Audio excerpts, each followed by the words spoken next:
Hi hello ಎಲ್ಲರಿಗೂ ನಮಸ್ಕಾರ. ನನ್ನ ಹೊಸ ವಿಡಿಯೋಗೆ ನಿಮ್ಮೆಲ್ರಿಗೂ ಸ್ವಾಗತ. ಇವತ್ತಿನ ಈ ವ್ಲಾಗ್ನ ನಾನು ರಾತ್ರಿ 11 ಗಂಟೆಯಿಂದ ಶುರು ಮಾಡಿದ್ದೀನಿ. ಯಾಕಂತಂದರೆ ನಾಳೆ ಒಂದು ಮೆಹಂದಿ ಆರ್ಡರ್ಗೆ ಹೋಗಬೇಕು. ಅಲ್ಲಿ ಈ ಸ್ಯಾರಿ ಫೋಲ್ಡಿಂಗ್ನ ನಾನು ಡೆಲಿವರ್ ಕೊಡಬೇಕು. ಸೊ ಹಾಗಾಗಿ ರಾತ್ರಿನೇ ಪ್ರೀಪ್ಲೇಟ್ ಮಾಡಿ ಬಾಕ್ಸ್ ಫೋಲ್ಡ್ ಮಾಡಿ ಎತ್ತಿಟ್ಕೊಂಡು ಮಲ್ಕೊಂಡೆ. ಅದ್ರ ಬೆಳಗ್ಗೆ ನಾನು ಮೆಹಂದಿ ಆರ್ಡ್ರಿಗೆ ಮೆಹಂದಿ ಕೂಡ ಫ್ರೆಶ್ ಆಗಿ ನಾನು ಮನೆಯಲ್ಲೇ ಆರ್ಗಾನಿಕ್ ಕೋನ್ಸ್ನ ತಯಾರಿಸ್ಕೊಂಡು ತೊಗೊಂಡು ಹೋಗೋದ್ರಿಂದ ಬೆಳಗ್ಗೆ ಎದ್ಬಿಟ್ಟು ಕೋನ್ ರೋಲಿಂಗ್ನ ಮಾಡಿಕೊಂಡು ಮತ್ತು ಎಣ್ಣೆ ಪೇಸ್ಟು ಕೂಡ ರೆಡಿಯಾಗಿತ್ತು. ನಾನು ಸುಮಾರು ಸರಿ ತೋರಿಸಿದ್ದೀನಿ ಯಾವ ರೀತಿ ಅಂತ. ಅದನ್ನು ನಾನಿವಾಗ ಅದಕ್ಕೆ ಫಿಲ್ ಮಾಡಿಕೊಂಡು ನಾನು ಪ್ಯಾಕ್ನ ಮಾಡಿಕೊಂಡು ಕೋನ್ಸ್ನ ರೆಡಿ ಮಾಡಿಕೊಂಡು ಎತ್ತಿಟ್ಕೊಂಡೆ. ಇಷ್ಟನ್ನು ಕೂಡ ಅಮ್ಮ ಕಾಫಿ ಮಾಡಿಕೊಟ್ರು, ಕುಡ್ಕೊಂಡು ಅಷ್ಟರ ಸಂಪ್ರೀತನೂ ಕೂಡ ಬಂದಳು. ಇವತ್ತು 2 ಕಡೆ ಮೇಕಪ್ ಆರ್ಡ್ರಿದ್ದವರು ಎಲ್ಲ ಮಾರ್ನಿಂಗ್ 9 ಅಷ್ಟರಲ್ಲೇ ಮುಗ್ದೋಗುತ್ತೆ ಅಂತಲೇ ಅವರು ನನಗೆ ಬುಕ್ ಮಾಡ್ಕೊಂಡಿದ್ರು. ಬಟ್ ಬರೋದು ಎಲ್ಲ ಕಡೆನೂ ತುಂಬ ಲೇಟ್ ಮಾಡಿಕೊಂಡ್ರು. ಇಲ್ಲಿ ಕರ್ನಾರ ಇತ್ತು, ಇವ್ರು ಪವಿತ್ರ ಅಂತ ಹೇಳ್ಬಿಟ್ಟು ಇವರು 9 o'clock 10 ಅಷ್ಟರಲ್ಲೆಲ್ಲ ನನ್ನನ್ನು ರೆಡಿ ಮಾಡಿ ಅಂತ ಹೇಳ್ಬಿಟ್ಟು ಬುಕ್ ಮಾಡ್ಕೊಂಡಿದ್ದು. ಬಟ್ ಅವ್ರು ಬಂದಿದ್ದೆ 10 o'clock ಆಗಿತ್ತು. ಆಮೇಲೆ ಅವ್ರನ್ನ ರೆಡಿ ಮಾಡಿ ಫೋಟೋಶೂಟ್ ಎಲ್ಲ ಮಾಡ್ಕೊಂಡ್ವಿ. ಈ ರೀತಿಯಾಗಿ ಕಾಣಿಸಿದ್ರು. ಅವ್ರು ರಿವ್ಯೂ ಕೂಡ ಕೊಟ್ಟರೆ ಏನು ಕೊಟ್ಟಿದ್ದಾರೆ ಕೇಳಿ ಬನ್ನಿ. ಸೂಪರ್ ಆಗಿತ್ತು ಮೇಕಪ್, ನಂಗೆ ತುಂಬ ಇಷ್ಟ ಆಯಿತು. Thank you so much. ಹೆಂಗೆ ಕಾಂಟ್ಯಾಕ್ಟ್ ಮಾಡಿದ್ರಿ? ನನಗೆ ಇನ್ಸ್ಟಾಗ್ರಾಮ್ ಪೇಜಿಂದ ಕಾಂಟ್ಯಾಕ್ಟ್ ಮಾಡಿದೆ. ನಿಮಗೆ ಇಷ್ಟ ಆಯ್ತಾ? ತುಂಬ ಇಷ್ಟ ಆಯಿತು. ನೀವು ಅನ್ಕೊಂಡಂಗಿದ್ಯಾ? ತುಂಬ ಚೆನ್ನಾಗಿದೆ. ನಾನು ಅನ್ಕೊಂಡಂಗಿಂತ ಎಕ್ಸ್ಪೆಕ್ಟೇಷನ್ಗಿಂತ ಜಾಸ್ತಿ ಚೆನ್ನಾಗಿದೆ. Thank you so much. Thank you. Bye. ಇನ್ನೊಬ್ರು ನೋಡಿದ್ರೆ 7 ಅಷ್ಟರಲ್ಲಿ ನನಗೆ ಬಂದು ರೆಡಿ ಮಾಡಿಕೊಡಿ ಅಂತ ಹೇಳಿದರು. ಬಟ್ ಅವರು ನಾನು ಊರಿಗೆ ಹೋಗಬೇಕು, ನಾನು ಫಂಕ್ಷನ್ ಇರೋದು ಸಂಜೆ, ಅಲ್ಲಿ ತನಕ ಹೆಂಗೆ ಮೈಂಟೈನ್ ಮಾಡೋದು, ಸ್ವಲ್ಪ ಸಂಜೆನೇ ಬನ್ನಿ ಹಂಗೆ ಇಲ್ಲ, ನಂಗೆ ಮೆಹಂದಿ ಆರ್ಡ್ರ್ ಐತೆ, ನಾನು ಮೆಹಂದಿ ಬುಕ್ ಮಾಡ್ಕೊಂಬಿಟ್ಟಿದ್ದೀನಿ, ನಾನು ಬರೋಕ್ಕಾಗಲ್ಲ ಅನ್ನೋದಕ್ಕೆ ಪಾಪ ಅವರು ರಿಕ್ವೆಸ್ಟ್ ಮಾಡ್ಕೊಂಡು ಇಲ್ಲ ಮಾಡಿಸ್ಕೊಳ್ಳೇಬೇಕು ಹಂಗೆ ಹಿಂಗೆ ಅಂತ ಅಂದರು. ಬಟ್ ಒಂದು 2 ಗಂಟೆ 3 ಗಂಟೆ ಹೆಂಗೆ ಬನ್ನಿ ಅಂತ ಹೇಳಿದ್ರು. ಇಲ್ಲೊಂದು 11-12 ಅಷ್ಟರಲ್ಲಿ ಇಲ್ಲಿ ಮುಗೀತು. ಆಮೇಲೆ ಹಂಗೆ ಇನ್ನೂ ಟೈಮ್ ಇತ್ತಲ್ಲ ಅಂದ್ಬಿಟ್ಟು ಡೆಂಟಲ್ ತೋರಿಸ್ಕೊಂಡು ಹೋಗೋಣ ಅಂತ ಹೇಳ್ಬಿಟ್ಟು ಇಲ್ಲೇ ಕುಣಿಗಲಲ್ಲಿ ಮಾತಾ ಡೆಂಟಲ್ಸ್ಗೆ ಹೋಗಿದ್ವಿ. ನಾನು ಫಸ್ಟು ಒಂದು ಕ್ಯಾಪ್ ಹಾಕ್ಸಿ ಎಲ್ಲ ಬ್ರಿಡ್ಜೆಲ್ಲ ಹಾಕ್ಸಿದ್ದು ಇಲ್ಲೇ ಚೆನ್ನಾಗಿ ಮಾಡಿಕೊಟ್ಟಿದ್ರು. ಸೊ ಹಾಗಾಗಿ ಇಲ್ಲಿಗೇ ಹೋದೆ. ಸಂಪ್ರೀತನೂ ಅಲ್ಲೂ ಸ್ವಲ್ಪ ಉಳ್ಕಲ್ಲಾಗಿತ್ತು, ಅವಳದೂ ಜಾಸ್ತಿ ಪ್ರಾಬ್ಲಮ್ ಆಗಿತ್ತು ಅಲ್ದು, ಅದಕ್ಕೆ ಅವಳೂ ತೋರಿಸಿದ್ರು. ನಾನು ಸ್ವಲ್ಪ ಸಿಮೆಂಟ್ ಹಾಕ್ಸ್ಕೊಂಡೆ, ಸ್ವಲ್ಪನೇ ಆಗಿತ್ತು. ಸೊ ಸ್ಟಾರ್ಟಿಂಗಲ್ಲೇ ತೋರಿಸ್ಕೊಂಡ್ರೆ ಸರಿ ಅಂದ್ಬಿಟ್ಟು ಒಂದು 20 years ಆಗಿದೆ ಈ ಡಾಕ್ಟರ್ ಶಾಪ್ ಓಪನ್ ಆಗಿ. ಸೊ ಹಂಗಾಗಿ ಅವ್ರು ಆಫರ್ ಎಲ್ಲ ಕೊಟ್ಟಿದ್ರು. ಅದನ್ನು ಫಿಲ್ ಮಾಡಿಸ್ಕೊಂಡು ಮನೆಗೆ ಬಂದೆ. ನಮ್ಮ ಅತ್ತೆಯವರೆಲ್ಲ ಬಂದಿದ್ದರು. ಅವ್ರದ್ದು ಒಂದು ಯಡಿಯೂರಲ್ಲಿ ಮದುವೆ ಇತ್ತು, ಅಲ್ಲಿಗೆ ಹೋಗೋದಕ್ಕೆ ಅಂದ್ಬಿಟ್ಟು ಅವರು ಬಂದಿದ್ದರು. ನನಗೆ ಟೈಮೇ ಇರಲಿಲ್ಲ, ಅವ್ರಿಗೆ ಕಾಫಿ ಮಾಡಿಕೊಟ್ಟು ಅವ್ರ ಜೊತೆ ಟೈಮೇ ಕಳೆಯೋಕ್ಕಾಗಲಿಲ್ಲ, ಹೊರಟೆ ನಾನು. ಆಮೇಲೆ ಸಂಪ್ರೀತ ಬೆಳಗ್ಗೆನೂ ತಿಂಡಿ ಏನೂ ಮಾಡಿರಲಿಲ್ಲ. ಸೊ ಹಂಗಾಗಿ ಊಟ ಮಾಡ್ಕೊಂಡು ಹೋಗೋಣ ಅಂತ ಹೇಳ್ಬಿಟ್ಟು ಆಂದ ಜಾನ್ಸನ್ ಹತ್ರ ಹಂಗೇ ಒಂದು ಚಿಕನ್ ಬಿರಿಯಾನಿ ಮತ್ತು ಮಟನ್ ಬಿರಿಯಾನಿ ಆರ್ಡ್ರ್ ಮಾಡಿದ್ವಿ. ಬಟ್ ಮಟನ್ ಬಿರಿಯಾನಿ ಏನು ಅಷ್ಟು ಚೆನ್ನಾಗಿರಲಿಲ್ಲ, ಚಿಕನ್ದು ಚೆನ್ನಾಗಿತ್ತು. ತಿನ್ಕೊಂಡು ಹೊರಟ್ವಿ. ಅಲ್ಲಿಂದ ಹೊರಟು ಲೊಕೇಶನ್ ರೀಚ್ ಆಗೋ ಅಷ್ಟರಲ್ಲಿ ಫುಲ್ಲು ಮಳೆ ಅಂದರೆ ಮಳೆ ಬಂದುಬಿಡ್ತು. ಫುಲ್ ಮಳೇಲಿ ತಪ್ಪೆ ಆಗೋದ್ವಿ. ಇಲ್ಲೊಂದು ಚೂರು ಒಂದೇ 1% ಅನ್ನೋದನ್ನು ನೆಟ್ವರ್ಕು ಇರಲಿಲ್ಲ, ಏನೂ ಇರಲಿಲ್ಲ. ಆಮೇಲೆ ಅವ್ರ ಮನೆ ಹೋಗೋ ಅಷ್ಟರಲ್ಲೇ ಒಂದು 1/4 ಗಂಟೆ ಅಲ್ಲೇ ಮಳೆಯಲ್ಲೇ ಸ್ಟಕ್ ಆಗಿದ್ವಿ. ಆಮೇಲೆ ಅವ್ರ ಮನೆ ಹತ್ರ ಹೋಗಿ ಅವರಿಗೆ ಸಿಂಪಲ್ಲಾಗಿ ಈ ರೀತಿಯಾಗಿ ರೆಡಿ ಮಾಡಿ ಕೊಡೋ ಅಷ್ಟರಲ್ಲಿ ಒಂದು 3 ಗಂಟೆ ಆಗೋಗ್ಬಿಡ್ತು.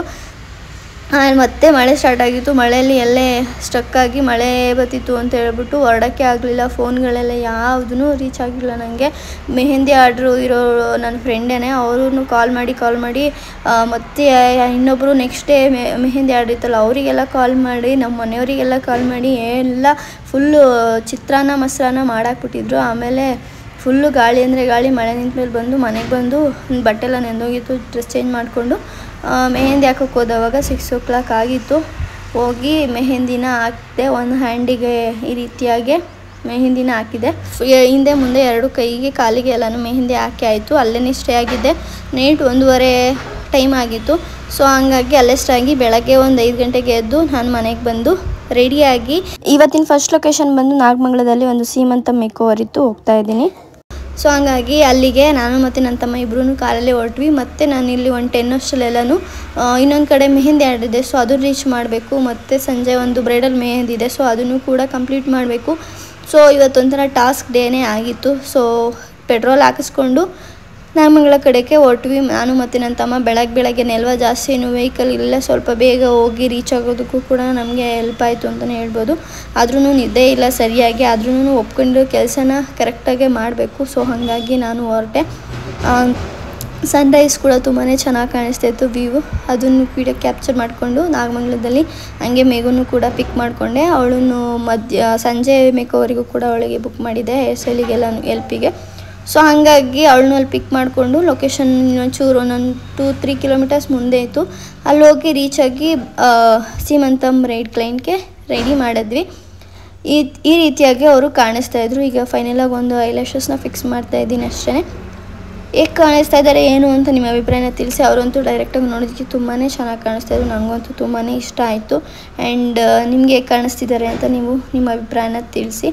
ಹಾಗೆ ಒಂಚೂರು ಲಿಪ್ ಕೂಡ ಕರೆಕ್ಷನ್ ಇತ್ತು, ಅದನ್ನು ಕೂಡ ನೀಟಾಗಿ ಫಿಲ್ ಮಾಡಿಕೊಂಡು ಅವರು ಕಂಪ್ಲೀಟಾಗಿ ಈ ರೀತಿಯಾಗಿ ಕಾಣಿಸ್ತಾ ಇದ್ದಾರೆ. ಹಿಂದೆಗಡೆ ಮೆಗಾ ಹೇರ್ ಸ್ಟೈಲ್ ಈ ಥರ ರೆಡಿ ಮಾಡಿದರು. ಇವಾಗ ಫೈನಲ್ ಆಗಿ ನಮ್ಮ ಕ್ಲೈಂಟು ರೆಡಿ ಆಗಿದ್ದಾರೆ. ಆ್ಯಂಡ್ ಇವರಂತೂ ತುಂಬ ಹಂಬಲ್ ಆಗಿದ್ರು, ತುಂಬ ಚೆನ್ನಾಗಿ ಕೇರ್ ಮಾಡಿದ್ರು. ಆ್ಯಂಡ್ ತುಂಬ ಚೆನ್ನಾಗಿ ಕೋಪ್ರೇಟ್ ಕೂಡ ಮಾಡಿದ್ರು ಮೇಕಪ್ ಮಾಡಿಸ್ಕೊಳ್ಳೋದಕ್ಕೆ. ತಿಂಡಿ ಮಾಡ್ಕೊಂಡು ಹೋಗಿ ಅಂತ ಎಲ್ಲ ಹೇಳಿದ್ರು. ಬಟ್ ನಮಗೆ ಟೈಮ್ ಆಗಿತ್ತು ಅಂತ ಹೇಳ್ಬಿಟ್ಟು ಆಗಲಿಲ್ಲ, ಹಂಗೆ ಹೊರಟ್ವಿ. ನಾನು ಅವ್ರದ್ದು ಟೈಮಿಂಗ್ಸ್ ಬೇಗ ಇದೆ ಅಂತ ಹೇಳ್ಬಿಟ್ಟು ಬೇಗನೆ ಹೇಳಿದರು. ನಾವು 7 ಅಷ್ಟರಲ್ಲೆಲ್ಲ ಹೋಗಿ ರೀಚ್ ಆಗಿ ಕ್ಲೈಂಟ್ ಮನೇಲಿ ಅವರಿಗೆ ರೆಡಿನ ಮಾಡಿದ್ವಿ. ಆಮೇಲೆ ಮನೆ ಹತ್ರ ಬಂದ್ವಿ. ನನ್ನ ಮಗ ಆಲೆ ಆಚೆ ಬಂದು ಕಾಯ್ತಾ ಇದ್ದ, ಏನೋ ಮಾತಾಡಲಿಲ್ಲ, ಬಿಟ್ಟೋಗಿದ್ದೀವಿ ಅಂತ ಹೇಳ್ಬಿಟ್ಟು. ಆಮೇಲೆ ಮನೆಗೆ ಹೋಗಿ ತಿಂಡಿಗೆ ಅಮ್ಮ ದೋಸೆ ಇಟ್ಟಿತ್ತು, ದೋಸೆ ಬಿಟ್ಕೊಂಡು ಎಲ್ಲರಿಗೂ ಕೊಟ್ಟೆ. ನಾನು ಕೂಡ ದೋಸೆ ಹಾಕ್ಕೊಂಡು ತಿಂದ್ಬಿಟ್ಟು ಮತ್ತೆ ಮೆಹಂದಿಗೆ ಹೋಗಬೇಕು. ನಾನು 10-11 ಅಷ್ಟರಲ್ಲೆಲ್ಲ ರೀಚ್ ಆಗ್ತೀನಿ ಅಂತ ಹೇಳಿದ್ದೆ ಅವರಿಗೆ. ಸೊ ಹಂಗಾಗಿ ದೋಸೆ ಎಲ್ಲ ತಿಂದ್ಕೊಂಡು ನನ್ನ ತಮ್ಮ ನನ್ನ ಮಗನಿಗೆ ತಿನ್ನಿಸ್ಕೊಟ್ಟ. ನಾವಿಬ್ಬರು ತಿಂದ್ಕೊಂಡು ಒಟ್ಟಿಗೆ ಕಿಟ್ಟೆಲ್ಲ ಎತ್ಕೊಂಡು ನಾವು ಮಾದಪ್ಪನಹಳ್ಳಿ ಅಂತ ಹೇಳ್ಬಿಟ್ಟು ಮೂರು ಪಕ್ಕ ಅಲ್ಲಿಗೆ ಹೋದ್ವಿ ಮೆಹಂದಿ ಹಾಕೋದಕ್ಕೆ ಅಂತ ಹೇಳ್ಬಿಟ್ಟು. ಇವರು ಕೂಡ ನಮ್ಮ ಕಾಲೇಜೇ, ಬಟ್ ಅವರು ಕಾಮರ್ಸು, ನಮ್ಮದು ಸೈನ್ಸ್ ಇತ್ತು. ಅವ್ರಿಗೆ ಮೆಹಂದಿ ಹಾಕೋದಕ್ಕೆ ಅವ್ರಿಗೂ ಕೇಳಿದೆ, ಅದು ಕಲರ್ ಬಂದಿಲ್ಲ ಅಂತ ಹೇಳ್ಬಿಟ್ಟು ಬಿಫೋರ್ ಕ್ಲೈಂಟ್ ಸ್ವಲ್ಪ ಅದು ಇದು ಅಂತ ಮಾತಾಡಿದ್ರು. ಸೊ ಹಂಗಾಗಿ ಅವ್ರು ಕೇಳಿ, ನಿಮಗೆ ಕಂಫರ್ಟ್ ಅಂದರೆ ನಾನು ಆರ್ಗ್ಯಾನಿಕ್ ಕೋನ್ ಯೂಸ್ ಮಾಡ್ತೀನಿ, ಇಲ್ಲ ಅಂತಂದರೆ ನಾನು ಕೆಮಿಕಲ್ ಕೋನೆ, ನೀವು ಕಾಯ್ತೀನಿ ಕಲರ್ನ ಅಂದರೆ ನಾನು ಆರ್ಗ್ಯಾನಿಕ್ ಕೋನ್ ಹಾಕ್ತೀನಿ, ಇಲ್ಲ ನನಗೆ ಕಾಯೋ ಪೇಷನ್ಸ್ ಇಲ್ಲ ಅಂತಂದರೆ ನಾನು ಕೆಮಿಕಲ್ ಕೋನೆ ಯೂಸ್ ಮಾಡ್ತೀನಿ ಅಂದೆ. ಇಲ್ಲ ನನಗೆ ಆರ್ಗ್ಯಾನಿಕ್ ಕೋನೆ ಯೂಸ್ ಮಾಡಿ ಪರವಾಗಿಲ್ಲ ಅಂತ ಹೇಳಿದ್ರು. ಸೊ ಹಂಗಾಗಿ ಅವರಿಗೆ ಹಾಕ್ಕೊಟ್ಟೆ. ಆಮೇಲೆ ಇಲ್ಲೂ ಸ್ವಲ್ಪ ಮ್ಯಾಟ್ರ್ಗಳು ಗೊತ್ತಾಯಿತು. ಸೊ ಹಂಗಾಗಿ ಎಲ್ಲ ಅಷ್ಟೇ ಅಂತ ಹೇಳ್ಬಿಟ್ಟು ಮದುವೆ ಕೂಡ ಇತ್ತಲ್ಲ, ಹೋಗ್ಬೇಕಿತ್ತು. ಇಬ್ಬರು ಫ್ರೆಂಡೇನೆ, ಕ್ಲಾಸ್ಮೇಟು. ಬಟ್ ಆದ್ರೂ ಏನೋ ಬೇಜಾರಾಯಿತು ಆ ಥರ ಎಲ್ಲ ಮಾತುಗಳು ಕೇಳಿದ್ದು. ಸೊ ಹಂಗಾಗಿ ನಾನು ಹೋಗೋಕ್ಕೂ ಹೋಗಲಿಲ್ಲ, ನಂಗೆ ಮನಸ್ಸು ಆಗಲಿಲ್ಲ. ಆಮೇಲೆ ಮೆಹಂದಿ ಎಲ್ಲ ಮುಗಿಸ್ಕೊಂಡು 5 ಅಷ್ಟರಲ್ಲೆಲ್ಲ ನನ್ನ ಬ್ರೈಡು ಬಂದರು. ಅವ್ರು ಕಾಲ್ ಮಾಡಿದ್ರು. ಬಂದಮೇಲೆ ಅಲ್ಲಿಂದ ಒಂದು 6-7 ಕಿಲೋಮೀಟರ್ ಅಷ್ಟೇ ಇತ್ತು ಮೆಹಂದಿ ಆಡ್ರಿಂದ ಇಲ್ಲಿ SLV ಚೌಟ್ರಿ ದುರ್ಗದ ಹತ್ರ. ಅಲ್ಲಿಗೆ ಹೋಗಿ ಹತ್ರ ಇರೋದ್ರಿಂದ ಸೊ ಮ್ಯಾನೇಜ್ ಆಯಿತು. ಆಮೇಲೆ ಬ್ರೈಡ್ನ ರೆಡಿ ಮಾಡಿ ಕಳಿಸಿದ್ವಿ. ಆಮೇಲೆ ಇನ್ನೂ ಸ್ವಲ್ಪ ನಾನ್ ಬ್ರೈಡಲ್ಸ್ ಎಲ್ಲ ಇದ್ದರು, ಅವರಿಗೆಲ್ಲನೂ ಕೂಡ ರೆಡಿ ಮಾಡ್ಕೊಂಡ್ವಿ 3 ಜನ ಸೇರಿಕೊಂಡು. ಇವಾಗ ಅವರು ನಾದಿನಿ ಕೂಡ ಬಂದು ಈ ರೀತಿಯಾಗಿ ರೆಡಿ ಮಾಡಿಸ್ಕೊಂಡೋದ್ರು.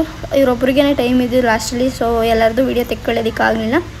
ಸೊ ಇವ್ರಿಗೆ ಸ್ಟೈಲ್ ಈ ರೀತಿಯೇ ಬೇಕು ಅಂದ್ಬಿಟ್ಟು ರೆಫ್ರೆನ್ಸ್ ತೊಗೊಂಬಂದಿದ್ರು, ಆ ಥರನೇ ಮಾಡಿಕೊಟ್ಟು ರೆಡಿ ಮಾಡಿದ್ವಿ. ಆ್ಯಂಡ್ ಅಲ್ಲೇ ಊಟನೂ ಕೂಡ ಮಾಡಿಕೊಂಡು ಸ್ಟೇ ಆದ್ವಿ. ಬೆಳಗ್ಗೆ ಎದ್ದು ನೋಡಿದಾಗ ಕಣ್ಣೆಲ್ಲ ಊದ್ಕೊಂಬಿಟ್ಟಿತ್ತು, ಯಾಕಂದರೆ ರಾತ್ರಿ ಹತ್ತಿ ಬೆಳಗ್ಗೆ ಬೇಗನೂ ಎದ್ದೇಳ್ತಿರ್ಲಿಲ್ಲ. ಪಾಪ ಸಂಗೀತ ಅವಳೇ ಎಬ್ಬರಿಸಿ ರೆಡಿಯಾಗಿ ಎದ್ದು ಅಂತ ಹೇಳ್ಬಿಟ್ಟು ಒಂಥರ ತಾಯಿ ಥರ ನೋಡಿಕೊಂಡು ನನಗೆ ಸಮಾಧಾನ ಕೂಡ ಮಾಡಲು. ನಮ್ಮ ಜಾನು ಕೂಡ ನೆನ್ನೆ ನೈಟು ಸತ್ತೋಗ್ಬಿಟ್ಟಿದ್ಲು, ಅದನ್ನು ಕೇಳಿ ನನಗೆ ತಡ್ಕೊಳ್ಳೋದಕ್ಕೆ ಆಗಲಿಲ್ಲ. ಸೊ ಹಂಗಾಗಿ ಸಖತ್ತು ಅತ್ತೆ ಅಂದರೆ ಅಷ್ಟು ಅತ್ತೆ. ಆಮೇಲೆ ಬೆಳಗ್ಗೆ ಅಷ್ಟರಲ್ಲಿ ಎಲ್ಲ ನನ್ನ ಜೊತೆ ಇದ್ದವರು ನನ್ನನ್ನು ಸಮಾಧಾನ ಮಾಡಿ ಹಂಗೆ ಹಿಂಗೆ ಅಂತ ಹೇಳಿ ಸಮಾಧಾನ ಆದೆ. ಆಮೇಲೆ ಅವರು ರೆಡಿ ಆಗೋದಕ್ಕೆ ಒಬ್ಬೊಬ್ಬರೇ ಫ್ರೆಶ್ ಅಪ್ ಆಗಿ ಬಂದರು. ಫಸ್ಟು ನಾನು ಬ್ರೈಡ್ನ ತೊಗೊಂಡು ನಾನು ಬ್ರೈಡ್ನ ಕಂಪ್ಲೀಟ್ ಮಾಡಿಬಿಡ್ತೀನಿ. ಆಮೇಲೆ ಮಿಕ್ಕಿದ್ದು ನಾನ್ ಬ್ರೈಡಲ್ಸ್ಗೆ ವರ್ಕ್ ಮಾಡ್ಕೊತೀನಿ. ಮೇಕಪ್ ಎಲ್ಲ ನಾನೇ ಮಾಡಿಕೊಂಡೆ. ಎಷ್ಟೆಲ್ಲೂ ಸ್ಯಾರಿನ ಅವರಿಬ್ಬರು ಮೇಂಟೈನ್ ಮಾಡಿಕೊಂಡ್ರು. ಬ್ರೈಡಿಗೆ ಎಷ್ಟೆಲ್ಲೂ ಸ್ಯಾರಿ ಮೇಕಪ್ ಎಲ್ಲ ನಾನೇ ಮಾಡ್ಕೊತೀನಿ, ಕ್ರಿಂಪ್ ಒಂದು ಮಾತ್ರ ಮಾಡಿಸ್ಕೊತೀನಿ. ಇವಾಗ ಫೈನಲಾಗಿ ಬ್ರೈಡ್ ರೆಡಿಯಾಗಿ ಹೊರಟ್ರು. ನಾನ್ ಬ್ರೈಡಲ್ಸು ಹೇರ್ ಸ್ಟೈಲಿಗೆ ಸ್ವಲ್ಪ ಎಕ್ಸ್ಟ್ರಾ ಆಗಿದ್ದರು, ಅವರಿಗೆಲ್ಲ ಹೇರ್ ಸ್ಟೈಲ್ನ ಮಾಡ್ತಾಯಿದ್ರು ಮೇಘ ಮತ್ತು ಸಂಗೀತ ಸೇರಿಕೊಂಡು. ನಾನು ಎಲ್ಲರಿಗೂ ಮೇಕಪ್ನ ಮಾಡಿಕೊಂಡೆ. ಎಲ್ಲ ನಾನ್ ಬ್ರೈಡಲ್ಸೇ ಒಂದು 3-4 ಮೆಂಬರ್ಸ್ ಆದರು ಮೇಕಪ್ ಮಾಡಿಸ್ಕೊಳ್ಳೋದಕ್ಕೆ. ಫೈನಲಾಗಿ ಎಲ್ಲನೂ ರೆಡಿ ಮಾಡೋಷ್ಟರಲ್ಲಿ ಸ್ವಲ್ಪ ಟೈಮೇ ಆಯಿತು. ಈಗ ರಾತ್ರಿ ವೀಡಿಯೋ ಮಾಡಿ ಹಾಕೋದಕ್ಕೆ ಟೈಮ್ ಸಿಕ್ಕಿಲ್ಲ, ಬಟ್ ಬೆಳಗ್ಗೆ ಎಲ್ಲರದೂ ಕೂಡ ಸ್ವಲ್ಪ ವೀಡಿಯೋ ಕ್ಲಿಪ್ಪಿಂಗ್ನು ಕೂಡ ತೆಕ್ಕೊಂಡ್ವಿ. ಇವರೊಬ್ಬರು ಅವರ ಸಿಸ್ಟರು, ಬ್ರೈಡ್ ಸಿಸ್ಟರು, ಇವರು ಬ್ರೈಡ್ಸ್ ಫ್ರೆಂಡು. ಇವ್ರ ಮೇಕಪ್ನ ನೋಡಿಬಿಟ್ಟು ಒಂದು ಆರ್ಡ್ರ್ ಕೂಡ ಬಂದಿತ್ತು. ನಾನು ತುಂಬ ದಿನ ಆದಮೇಲೆ ವಾಯ್ಸ್ ಓವರ್ ಕೊಡ್ತಾಯಿದ್ದೀನಿ. ಇದು ಆಲ್ರೆಡಿ May 14-15 ಏನೋ ಇದ್ದಿದ್ದು ಮದುವೆ, ಬಟ್ ತುಂಬ ದಿನ ಆಗಿತ್ತು ವೀಡಿಯೋ ವಾಯ್ಸ್ ಓವರ್ ಕೊಟ್ಟು ಎಡಿಟ್ ಮಾಡಿ ಹಾಕೋದು. ಆ್ಯಂಡ್ ಇವರು ಬ್ರೈಡ್ ಅವರ ಸಿಸ್ಟರು, ಅವರಿಗೂ ಕೂಡ ಮೇಕವರ್ ಎಲ್ಲ ಮಾಡಿಕೊಟ್ಟೆ. ಎಲ್ಲರೂ ಕೂಡ ಕೋಆಪ್ರೇಟಿವ್ ಆಗಿ ಚೆನ್ನಾಗೆ ಟ್ರೀಟ್ ಮಾಡಿದ್ರು. ಮತ್ತು ಟೈಮ್ ಆಯಿತು, ಅರ್ಜೆಂಟ್ ಎಲ್ಲ ಮಾಡ್ತಿರ್ಲಿಲ್ಲ. ಒಬ್ಬೊಬ್ಬರು ಇರ್ತಾರೆ, ನೀವು ಅವ್ರಿಗೆ ಮಾಡ್ತಿರ್ತೀರಾ ಹಾಗೆ ಅಂದ್ಬಿಟ್ಟು ಒಬ್ಬೊಬ್ಬರು ಎದ್ದೇ ಹೊಟ್ಟೋಗ್ಬಿಡ್ತಾರೆ, ಮಾಡಿಸ್ಕೊಳ್ಳೋದಿಲ್ಲ. ಬಟ್ ಇವರು ಎಲ್ಲರೂ ಕೂಡ ಅರ್ಥ ಮಾಡಿಕೊಂಡು ನೀಟಾಗಿ ಮಾಡಿಸ್ಕೊಂಡ್ರು. ಆಮೇಲೆ ಕೆಳಗಡೆ ತಿಂಡಿ ಮಾಡೋಣ ಅಂತ ಹೋಗ್ತಾಯಿದ್ವಿ. ಬ್ರೈಡ್ದು ಫೋಟೋಶೂಟ್ ಎಲ್ಲ ಆಗಿತ್ತು, ಅದನ್ನ LED ಪ್ಲೇ ಮಾಡಿದರು, ಅದನ್ನು ನೋಡಿಕೊಂಡು ಆಮೇಲೆ ಊಟಕ್ಕೆ ಅಂತ ಬೆಳಗ್ಗೆ ನಾಷ್ಟ ಮುದ್ದೆ ಮಾಡಿ ಪಲ್ಯಗಳೆಲ್ಲ ಮಾಡಿದರು. ತಿನ್ಕೊಂಡು ಎಲ್ಲರೂ ಕೂಡ ಮೇಲೆಲ್ಲ ಪ್ಯಾಕ್ ಮಾಡಿದ್ವಿ ಆಲ್ರೆಡಿ, ಕಿಟ್ಟೆಲ್ಲನೂ ಕೂಡ ಅದನ್ನ ಎತ್ಕೊಂಡು ಹೊರಡ್ತಾ ಇದ್ದೀವಿ. ಹಂಗನ್ಬೇಕಾ? ಏನನ್ಬೇಕು? ಬಾಯ್ ಗೈಸ್ ಅನ್ಬೇಕಾ? ನೀವೇನು ಅನ್ಬೇಕೆ ಅನ್ಬೇಕಾ? ಸರಿ ಗೈಸ್ ಬಾಯ್ ಹೇಳಿದ್ಮೇಲೆ ಬಾಯ್. ಬಾಟಲ್ ಮಾತ್ರ ಇಟ್ಕೊಬೇಡ್ರಿ ಯಾರು. ಹಾಂ ಬಾಟಲ್ ಇಟ್ಕೊಂಡ್ರೆ ಕುಡಿಯೋಕೆ ನೀರಿರೋಲ್ಲ. ಮೇಘನ ದುರ್ಗಕ್ಕೆ ಬಿಡೋಕ್ಕೆ ಅಂತ ಹೊರಡ್ತಿದ್ದೆ. 3 ಜನ ಹೋಗ್ಬೇಕು ಕುಣಿಗಲ್ಲಿಗೆ ಅಂತ ಹೇಳ್ಬಿಟ್ಟು, ಇಲ್ಲಿಂದನೇ ಹತ್ರ ಆಗುತ್ತೆ, ಇಲ್ಲೂ ಬಸ್ ಸಿಗುತ್ತೆ ಅಂತ ಹೇಳಿದ್ರು ಮೇಘ ಅಂದ್ಬಿಟ್ಟು. ಹುಲಿಯೂರು ದುರ್ಗದ ಬಸ್ ಸ್ಟ್ಯಾಂಡಿಗೆ ಬಿಡೋಣ ಅಂತ ಹೇಳ್ಬಿಟ್ಟು ಅವಳನ್ನ ಕರ್ಕೊಂಡು ಹೋಗ್ತಾ ಇದ್ದೆ. ಅವಳನ್ನ ಬಸ್ ಸ್ಟ್ಯಾಂಡಿಗೆ ಬಿಟ್ಟೆ, ಅವ್ರ ಬಸ್ ಏನೋ ಬರುತ್ತೆ ಅಂತ ಹೇಳಿದ್ರು ಅಂದ್ಬಿಟ್ಟು ಅವಳಲ್ಲೇ ಬಸ್ ಸ್ಟ್ಯಾಂಡಲ್ಲೇ ಇಳ್ಕೊಂಡು ಇಲ್ಲಾಂದರೆ ಕರ್ಕೊಂಡು ಹೋಗೋಣ ಅಂತ ಅಂದ್ಕೊಂಡು ಆಮೇಲೆ ಚೌಟ್ರಿ ಹತ್ರ ಬಂದೆ. ಲಗೇಜೆಲ್ಲ ಎತ್ಕೊಂಡು ಸಂಗೀತ ನಾನು ಇಬ್ಬರೂ ಕೂಡ ಕುಣಿಗಲ್ಲಿಗೆ ಬಂದ್ವಿ. ಸಂಪ್ರೀತ ಆರ್ಡ್ರ್ ಮುಗಿಸ್ಕೊಂಡು ನನ್ನ ಮಗುನ ಮನೆಯಿಂದ ಕರ್ಕೊಂಡು ಅಲ್ಲಿ ಡಾಕ್ಟ್ರ್ ಹತ್ರ ಬಂದಿದ್ಲು. ಅವಳದೊಂದು ಫುಲ್ ಪೇಯ್ನ್ ಬಂದಿತ್ತು ಅಂದ್ಬಿಟ್ಟು ಕ್ಯಾಪೇ ಹಾಕ್ಸ್ಕೊಳ್ಳೋಣ ಅಂತ ಹೇಳ್ಬಿಟ್ಟು. ಇದು ಮಾತಾ ಡೆಂಟಲ್ಸ್ ಬಂದು ಪುರಸಭೆ ಬಿಲ್ಡಿಂಗ್ ಪಕ್ಕ ಇದೆ and Yediyur bus stand opposite ಇರೋದು. ಸೊ ಅಡ್ರೆಸ್ಸು ಯಾರಾದರೂ ಕೇಳ್ತೀರಾ ಅಂತ ನಾನು ಅಡ್ರೆಸ್ನ ಹೇಳ್ತಾ ಇದ್ದೀನಿ ಅಷ್ಟೇ. 20% ಸಮಥಿಂಗ್ ಏನೋ ಆಫರ್ ಕೂಡ ಇತ್ತು, ಅದು ಆಗೋಗ್ಬಿಟ್ಟಿದೆ ಏನೋ ಗೊತ್ತಿಲ್ಲ. ಬಟ್ ಚೆನ್ನಾಗಿ ಟ್ರೀಟ್ ಮಾಡ್ತಾರೆ, ಚೆನ್ನಾಗಿ ನೋಡ್ತಾರೆ. ಹಾಗಾಗಿ ನಂದೆಲ್ಲ ಫೀಲಿಂಗ್ ಆಗಿತ್ತಲ್ಲ, ನನ್ನ ಮಗಂದು ಕೂಡ ಸ್ವಲ್ಪ ಮುಂದೆ ಎಲ್ಲೂ ಹೋಗ್ಬಿಟ್ಟಿತ್ತು. ಅವರಿಗೆ ತೋರಿಸಿದ್ದೆ, ಫೀಲಿಂಗ್ಸ್ ಮಾಡಿಸ್ಬಿಡಿ ಇವಾಗಲೇ ಅಂತ ಹೇಳಿದ್ರು, ಇಲ್ಲಾಂದರೆ ಫುಲ್ಲಲ್ಲಿ ಹೋಗ್ಬಿಡುತ್ತೆ ಅಂತ ಉಳ್ಕಲ್ ಥರ ಆಗಿತ್ತು. ಸೊ ಹಂಗಾಗಿ ಅವನಿಗೂ ಕೂಡ ಡಾಕ್ಟ್ರು ಎಲ್ಲ ನೈಸ್ ಮಾಡಿ ಮಾತಾಡಿ ಎಲ್ಲ ಹೇಳಿದ್ರು. ಆಮೇಲೆ ಅವನು ಅರ್ಥ ಮಾಡಿಕೊಂಡು ಕೂತ್ಕೊಂಡು, ಅವನಿಗೂ ಪೇಯ್ನ್ ಬರ್ತಿತ್ತೋ ಏನೋ, ಅದಕ್ಕೆ ಏನು ಅಳೋದು ಎಲ್ಲ ಏನೂ ಮಾಡಲಿಲ್ಲ, ನೀಟಾಗಿ ಮಾಡಿಸ್ಕೊಂಡ. ಮಗು ಅಲ್ವಾ, ಒಂದೇ ಸರಿ ಎಲ್ಲ ಫಿಲ್ ಮಾಡೋದು ಬೇಡ ಅಂದ್ಬಿಟ್ಟು ಸಿಮೆಂಟು ಫಸ್ಟು 2 ಹಲ್ಲನ್ನ ನೀಟಾಗೆ ವಾಶ್ ಮಾಡಿ 2 ಹಲ್ಲನ್ನ ಫಿಲ್ ಮಾಡಿ ಕೊಟ್ಟರು ನನಗೆ. ಮತ್ತು ಇನ್ನು ಫ್ರೀ ಆದಾಗ ಇನ್ನೇನು 2 ಹಲ್ಲ ಮುಂದೆಗಡೆನೇ ಆಗಿರೋದು, ಫುಲ್ ಉಳ್ಕಲಾದಂಗೆ ಆಗಿಬಿಟ್ಟಿತ್ತು. ನೋಡಿರ್ತೀರ ಅಂದ್ಕೊತೀನಿ. ಬಟ್ ಮಕ್ಕಳು ಹಲ್ಲು ಬಿದ್ದುಟ್ಟುತ್ತೆ ಅಂತ ಸುಮಾರು ಜನ ಹೇಳ್ತಿದ್ರು. ಬಟ್ ಆದ್ರೂ ಬಿದ್ದುಟ್ಟು ಅಷ್ಟರಲ್ಲಿ ಒಂದು 6 ಇಯರ್ಸ್ ಆದ್ರೂ ಅವ್ರು ಮೇಂಟೈನ್ ಮಾಡಬೇಕಲ್ವ. ಫುಲ್ ಅಲ್ಲೇ ಹೊಂಟೋದ್ರೆ ಮುಂದೆನೇ ಹಲ್ಲು ಕಡಿಯೋಕ್ಕೆ ಏನೂ ಇರೋಲ್ಲ ಅಂದ್ಬಿಟ್ಟು ಓಕೆ ಅವನಿಗೆ ಫೀಲಿಂಗ್ ಮಾಡಿಸ್ಕೊಂಡು ಮನೆಗೆ ಬಂದ್ವಿ. ಆಮೇಲೆ ಇವತ್ತು ಒಂದು ಮೆಹಂದಿ ಆರ್ಡ್ರ್ ಕೂಡ ಇತ್ತು. ಅವ್ರು ನಾಳೆ ಬನ್ನಿ ಅಂತ ಅಂತಿದ್ರು. ಅದು ಆರ್ಗ್ಯಾನಿಕ್ಕು 2 ಡೇಸ್ ಮುಂಚೆನೇ ಹಾಕ್ಸ್ಕೋಬೇಕು ಅಂತ ಹೇಳಿದಾಗ ಸರಿ ಆಯಿತು, ಕುಣಿಗಲ್ಗೆ ಹೋಗಿದ್ದೀನಿ, ಒಂದು 3 ಗಂಟೆ ಅನ್ನಂಗೆ ಬನ್ನಿ ಅಂದರು. ಸೊ ಅಷ್ಟೋ ತನಕ ಇನ್ನೇನು ಮಾಡೋದು, ಮೆಹಂದಿನಾದರೂ ಕಲಸಿ ಇಡೋಣ ಅಂತ ಹೇಳ್ಬಿಟ್ಟು ಕಲಸಿಡ್ತಾಯಿದ್ದೆ. ಸಂಪ್ರೀತ ಜ್ಯೂಸ್ ತೊಗೊಂಡ್ಬಂದಿದ್ರು, ಅದನ್ನು ಕುಡ್ಕೊಂಡು ನಾನು ಮತ್ತು ಸಂಗೀತ ನಾನು ನೋಡ್ಕೊತೀನಿ ಅಂತ ಹೇಳ್ಬಿಟ್ಟು ನನಗೆ ಹೆಲ್ಪ್ ಮಾಡಿದ್ಲು. ಆಫ್ಟರ್ ಕೇರ್ ಬಾಮ್ನು ಅವಳು ಮತ್ತು ಕೇಳ್ಕೊಂಡು ಸ್ವಲ್ಪ ಹಾಕ್ತಿದ್ದವಳು, ಜಾಸ್ತಿನೇ ಹಾಕು ಅಂದ್ಬಿಟ್ಟು ಹಾಕ್ಬಿಟ್ಟು ಫುಲ್ ಜಾಸ್ತಿ ಬಾಮ್ಸ್ನ ರೆಡಿ ಮಾಡಿದೆ. ಇದು ನಮ್ಮ ಜಾನನ್ನ ಇಲ್ಲ ಅಂತ ಅಮ್ಮ ಮಣ್ಣು ಮಾಡಿದರು, ಅದನ್ನು ನೋಡ್ಕೊಂಡು ಸ್ವಲ್ಪ ಅವಾಗಲೂ ಕೂಡ ಸ್ವಲ್ಪ ಬೇಜಾರಾಯಿತು. ನೋಡಿಕೊಂಡು ಮೂವನ್ ಆಗಬೇಕಲ್ಲ, ಇನ್ನೇನು ಮಾಡೋಕ್ಕಾಗಲ್ಲ, ಎಲ್ಲರೂ ಜೊತೇಲಿ ಇರಲ್ಲ, ಎಲ್ಲರನ್ನೂ ಕಳ್ಕೊತೀವಿ ಒಂದಲ್ಲ ಒಂದು ದಿನ ಅನ್ನೋದೊಂದು ಅರ್ಥ ಆಯಿತು. ಆ್ಯಂಡ್ ಎಲ್ಲನೂ ರೆಡಿ ಮಾಡಿ ಮೆಹಂದಿ ಮೆಹಂದಿ ಆಲ್ರೆಡಿ ಇತ್ತು, ಅದನ್ನೆಲ್ಲ ಎತ್ಕೊಂಡು ಕ್ಲೈಂಟ್ ಮನೆಗೆ ಬಂದು ರೀಚ್ ಆದೆ. ಅವರು ಫೋಟೋಶೂಟ್ ಎಲ್ಲನೂ ಮಾಡ್ತಾಯಿದ್ರು, ಅದಕ್ಕೆ ಅಲಂಕಾರ ಮಾಡ್ಕೋತಾಯಿದ್ರು. ನಾನು ಒಂದು 6-7 ಕೋನ್ಸ್ ತೊಗೊಂಡೋಗಿದ್ದೆ. ಆಮೇಲೆ ಸ್ಟಾರ್ಟ್ ಮಾಡಿದ್ವಿ, ಒಂದು 4:35 ಅನ್ನಂಗೆ ಆಗಿತ್ತು ಸ್ಟಾರ್ಟ್ ಮಾಡಿದಾಗ ಮೆಹಂದಿ ಹಾಕೋದಕ್ಕೆ. ಈ ರೀತಿಯಾಗಿ ಒಂದು ಹ್ಯಾಂಡು ರಾಜಾರಾಣಿ ಡಿಸೈನ್ ಅವ್ರು ಕೇಳಿದ್ದಿದ್ದು ಆ್ಯಂಡ್ ತುಂಬ ಚೆನ್ನಾಗಿ ಬಂದಿತ್ತು ಒಂದು ಹ್ಯಾಂಡಿಗೆ. ಆ್ಯಂಡ್ ನನಗೂ ತುಂಬಾ ಇಷ್ಟ ಆಯಿತು ಆ್ಯಂಡ್ ಅವ್ರಿಗೂ ಕೂಡ ತುಂಬ ಇಷ್ಟ ಆಯಿತು. ನಾನೇ ಸೆಲೆಕ್ಟ್ ಮಾಡಿದ್ದೆ ಡಿಸೈನು, ಅವರು ಬೇರೆ ಎಲ್ಲ ಸೆಲೆಕ್ಟ್ ಮಾಡಿದರು. ಬಟ್ ತೋರಿಸಿದ್ದಕ್ಕೆ ಅವ್ರು ಇದನ್ನೇ ಒಪ್ಕೊಂಡ್ರು. ಆ್ಯಂಡ್ 2 ಹ್ಯಾಂಡಿಗೂ ಕೂಡ ಈ ರೀತಿಯಾಗಿ ಆಗ್ತದೆ, 2 ಕೂಡ ತುಂಬ ಚೆನ್ನಾಗಿ ಬಂದಿತ್ತು ರಾಜಾರಾಣಿ ಡಿಸೈನು. ಫ್ರಂಟ್ ಹ್ಯಾಂಡಿಗೆಲ್ಲ ಹಾಕ್ಕೊಟ್ಟೆ. ಆಮೇಲೆ ಸ್ವಲ್ಪ ಫೋಟೋಸ್ ತೆಗೆಸ್ಕೊಂಡ್ರು. ಫೋಟೋಸ್ ಎಲ್ಲ ತೆಗೆಸ್ಕೊಂಡಾದ್ಮೇಲೆ ಅವರು ಕೂಡ ಊಟ ಮಾಡಿದ್ರು. ಟೈಮ್ ಕೂಡ ಆಗಿತ್ತು 9:30-9 ಗಂಟೆ. ನಾನು ಕೂಡ ಊಟ ಎಲ್ಲ ಮಾಡಿಕೊಂಡೆ. ಮುದ್ದೆ ಸೊಪ್ಪು ಸಾರು ಎಲ್ಲ ಮಾಡಿದರು. ತಿನ್ಕೊಂಡು ಬ್ಯಾಕ್ ಹ್ಯಾಂಡನ್ನ ಹಾಕೋಷ್ಟರಲ್ಲಿ 1 ಗಂಟೆ 12:30 ಲೆಗ್ಗೆಲ್ಲ ಫಿನಿಷ್ ಮಾಡೋಷ್ಟಲಾಗಿತ್ತು. ಅವ್ರ ಮನೆಯಲ್ಲೇ ಸ್ಟೇ ಮಾಡಿ ಇಲ್ಲೇ ಮಲಗಿದ್ದೆ. ಬೆಳಗ್ಗೆ ಎದ್ದು ಹೊರಟೆ ಹೋಗೋಣ ಅಂತ ಹೇಳ್ಬಿಟ್ಟು. ಆಮೇಲೆ ಅವ್ರ ಅಕ್ಕರೆಲ್ಲರೂ ಕೂಡ ಸಿಂಪಲ್ಲಾಗಿ ನಮಗೂ ಹಾಕ್ಕೊಡ್ರಿ ಅಂತ ಹೇಳಿದ್ರು ಅಂದ್ಬಿಟ್ಟು ಅವ್ರ ಅಕ್ಕರಿಗೆ ಫ್ರಂಟ್ ಹ್ಯಾಂಡು, ಅವ್ರ ಅಕ್ಕ ಅವ್ರ ಅತ್ತೆಯವರಿಗೆ, ಅವ್ರ ತಂಗಿಯವರಿಗೆ ಎಲ್ರಿಗೂ ಕೂಡ ನಾನ್ ಬ್ರೈಡಲ್ಸ್ ಮೆಹಂದಿನ ಈ ರೀತಿಯಾಗಿ ಹಾಕಿದ್ದೆ. ಹೇಗೆ ಅನ್ನಿಸ್ತು ಮೆಹಂದಿ ಎಲ್ಲ ನಿಮಗೆ ಅಂತ ಹೇಳ್ಬಿಟ್ಟು ಕಮೆಂಟಲ್ಲಿ ತಿಳಿಸಿ. ಆಮೇಲೆ ಅದನ್ನೆಲ್ಲ ಹಾಕೋಷ್ಟಲು ಒಂದು 10 o'clock ಆಗೇ ಬಿಡ್ತು. ಆಮೇಲೆ ಅವ್ರ ಮನೇಲಿ ತಿಂಡಿನ ಮಾಡಿದರು, ಅವ್ರು ಫೋಟೋಶೂಟ್ ಎಲ್ಲ ಮಾಡ್ಕೊತಾಯಿದ್ರು. ತಿಂಡಿನೂ ತಿನ್ಕೊಂಡು ಮನೆಗೆ ಬಂದೆ. ನೆನ್ನೆ ಮೆಹಂದಿ ಕಲಸಿಟ್ಟು ಹೋಗಿದ್ನಲ್ಲ, ಅದನ್ನು ಇವಾಗ ಒಂದು ಕನ್ಸಿಸ್ಟೆನ್ಸಿಗೆ ಅದನ್ನ ರೆಡಿ ಮಾಡ್ಕೊಂಡು ಪೈಪಿಂಗ್ ಬ್ಯಾಗಿಗೆ ಹಾಕ್ಕೊಂಡು ನಾನು ಕೋನ್ಸ್ನ ಫಿಲ್ ಮಾಡ್ಕೋಬೇಕು. ಹಂಗೇ ನೆನೆ ಬ್ರೈಡಿಗೆ ಹೋಗಿದ್ನಲ್ಲ, ಅವ್ರನ್ನ ಆದ್ನಿ ಕೂಡ ಮೆಹಂದಿ ಹಾಕ್ಸ್ಕೊಳಕ್ಕೆ ಮನೆಗೆ ಬಂದಿರು ಸಿಂಪಲಾಗಿ ಹಾಕಿ ಅಂತ. ಅವ್ರಿಗೂ ಕೂಡ ಹಾಕ್ಬಿಟ್ಟು ಮೆಹಂದಿನೆಲ್ಲ ಮಾಡಿಕೊಂಡು ಸ್ನಾನ ಎಲ್ಲ ಮಾಡಿಕೊಂಡು ನಮ್ಮ ಮನೆ ಹತ್ರ ಒಬ್ಬರು ಮುಸ್ಲಿಮ್ಸ್ ಅವ್ರನ್ನ ಕರ್ಕೊಂಡು ನಾನ್ ಬ್ರೈಡಲ್ಸ್ ಎಲ್ಲರೂ ಇದ್ದರು. ಸೊ ಹಂಗಾಗಿ ಕೊಲ್ಲೂರು ಹತ್ರ ಇರೋ ಒಂದು ಊರಿಗೆ ರೀಚ್ ಆದ್ವಿ. ಸಂಪ್ರೀತ್ ಅವರ ಗೊತ್ತಿರೋರು. ಅಲ್ಲಿಗೋಗಿ ರೀಚ್ ಆಗಿದ ತಕ್ಷಣ ಮೆಹಂದಿ ಹಳದಿ ಎಲ್ಲ ತುಂಬ ಚೆನ್ನಾಗಿ ಮಾಡಿದರು, ಡೆಕೋರೇಷನ್ ಎಲ್ಲನೂ ಕೂಡ. ಆಮೇಲೆ ಊಟನೂ ಮಾಡಿಸಿದ್ರು. ನಾನು ಊಟನೂ ಮಾಡ್ಕೊಂಡು ಹೋಗಿರಲಿಲ್ಲ, ಊಟನೂ ಕೂಡ ತುಂಬ ಚೆನ್ನಾಗಿತ್ತು. ಊಟ ಎಲ್ಲ ತಿಂದ್ಕೊಂಡು ಅವರಿಗೆ ಫ್ರಂಟ್ ಹ್ಯಾಂಡ್ ಎಲ್ಲ ಹಾಕ್ಕೊಟ್ವಿ. ಒಂದು 7 ಏನೋ ಆಗಿತ್ತು. ಆಮೇಲೆ ಅವ್ರದ್ದು ಫೋಟೋಶೂಟು ತುಂಬ ಚೆನ್ನಾಗಿ ಮಾಡಿದರು. ಡೆಕೋರೇಷನ್ ಏನೇ ಒಂದು 17 ಲಕ್ಷಕ್ಕೇನೋ ಒಪ್ಪಿಸಿದ್ರಂತೆ. ತುಂಬ ಗ್ರ್ಯಾಂಡಾಗಿ ಸೆಲೆಬ್ರೇಟ್ ಮಾಡ್ಕೊಂಡಿದ್ರು. ಸೊ ಹಂಗಾಗಿ ಅವರು ಒಂದು ಫ್ರಂಟ್ ಹ್ಯಾಂಡ್ ಆದಮೇಲೆ ಅವರು ಫೋಟೋಶೂಟ್ ಎಲ್ಲ ಮಾಡ್ಕೊತಾಯಿದ್ರು. ಹಂಗೆ ನಾನು ಸ್ವಲ್ಪ ವೀಡಿಯೋಸ್ ಕ್ಲಿಪ್ಪಿಂಗ್ಸ್ನೂ ಕೂಡ ತೆಕ್ಕೊತಾ ಇದ್ದೆ. ತುಂಬ ಚೆನ್ನಾಗಿ ಅನ್ನಿಸ್ತಾ ಇತ್ತು. ಬ್ಯಾಕ್ಗ್ರೌಂಡಲ್ಲಿ ಈ ಥರ ಹಳದಿ ಮೆಹಂದಿಗೆನೆ ಅಂತ ಹಿಂದೆ ಬ್ಯಾಕ್ಗ್ರೌಂಡ್ ಯೂಸ್ ಮಾಡಿದಾಗ ಒಂಥರ ನಮಗೂ ಒಂಥರ ಖುಷಿ, ಚೆನ್ನಾಗಿರುತ್ತೆ. ಆ್ಯಂಡ್ ನೋಡಿ ಮನೆಗೂ ಕೂಡ ಈ ಥರ ಚೆನ್ನಾಗಿ ಡೆಕೋರೇಟ್ ಮಾಡಿದ್ರು. ನನಗಂತೂ ತುಂಬ ಇಷ್ಟ ಆಗೋಯಿತು.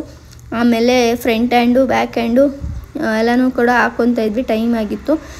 ನಾನು ಕರ್ಕೊಂಬಂದಿದ್ನಲ್ಲ, ಅವ್ರ ಮನೇಲೂ ಕೂಡ ಫೋನ್ಗಳು ಮಾಡ್ತಾಯಿದ್ರು. ಅವರು ಫಸ್ಟ್ ಟೈಮ್ ಬಂದಿದ್ದು. ಸೊ ಹಂಗಾಗಿ ಬೇಗ ಆಗುತ್ತೆ ಅಂದ್ಬಿಟ್ಟು ನಾನ್ ಬ್ರೈಡಲ್ಸು ಸಿಂಪಲ್ಲಾಗಿ ಹಾಕ್ಸ್ಕೊಂಡು ಹೋದರು. ಆಮೇಲೆ ಅವ್ರ ಲೆಗ್ಗಿಗೂ ಕೂಡ ಹಾಕ್ಕೊಟ್ಲು. ಆಮೇಲೆ ನಾನು ಬ್ಯಾಕ್ ಹ್ಯಾಂಡು ಮೆಹಂದಿನೂ ಕೂಡ ಹಾಕಿ ಫಿನಿಶ್ ಮಾಡಿದೆ. ಇವಾಗ ಫೈನಲಾಗಿ ಲೆಗ್ಗು ಫ್ರಂಟು ಬ್ಯಾಕು ಹ್ಯಾಂಡು ಎಲ್ಲನೂ ಕೂಡ ಫಿನಿಶ್ ಮಾಡಿದ್ವಿ. ಒಂದು 10 o'clock ಆಗಿತ್ತು. ಅಲ್ಲೇ ಊಟ ಕೂಡ ಮಾಡಿಕೊಂಡು ಸಂಪ್ರೀತ್ ಅವ್ರ ಮನೆಗೆ ಬಂದ್ವಿ. ಫುಲ್ ಚಳಿ ಆಗ್ತಾಯಿತ್ತು.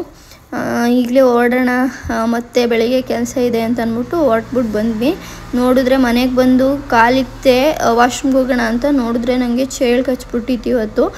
ಕಾಲಿಗೆ ಫುಲ್ ಏನೋ ಏರ್ದಂಗೆ ಆಯಿತು. ಆಮೇಲೆ ನಮ್ಮ ಅಪ್ಪ ಬ್ಯಾಟ್ರಿ ತೊಗೊಂಬಂದು ಎಲ್ಲ ಹುಡ್ಕಿದ್ರೆ ನೋಡಿದ್ರೆ ಚೇಳು ಮರಿ ನಂಗೆ ಕಚ್ಬಿಟ್ಟಿತ್ತು. ಅಪ್ಪ ಏನಾಗಲ್ಲ, ಸಣ್ಣದ್ರಲ್ಲಿ ಹೊಗೆ ಕೊಟ್ಟಿದ್ದೀವಿ ಅಂತ ಹೇಳಿದ್ರು. ಆದರೂ ನನಗೇನೋ ಒಂಥರ ಏರ್ದಂಗೆ ಆಯ್ತಿತ್ತು. ನನ್ನ ತಮ್ಮ ಆಮೇಲೆ ಏನು ಯೂಟ್ಯೂಬಲ್ಲೆಲ್ಲ ಸರ್ಚ್ ಮಾಡಿ ಹರಿಯೋ ನೀರಲ್ಲಿ ಕಾಲಿಡಬೇಕು ಅಂತೇಳಿ ನೀರೆಲ್ಲ ಇಟ್ಟು ಆಮೇಲೆ ಹೆಂಗೋ ಮಲ್ಕೊಂಡೆ. ಇದಿಷ್ಟ ಆಗಿತ್ತು ಇವತ್ತಿನ ವ್ಲಾಗ್.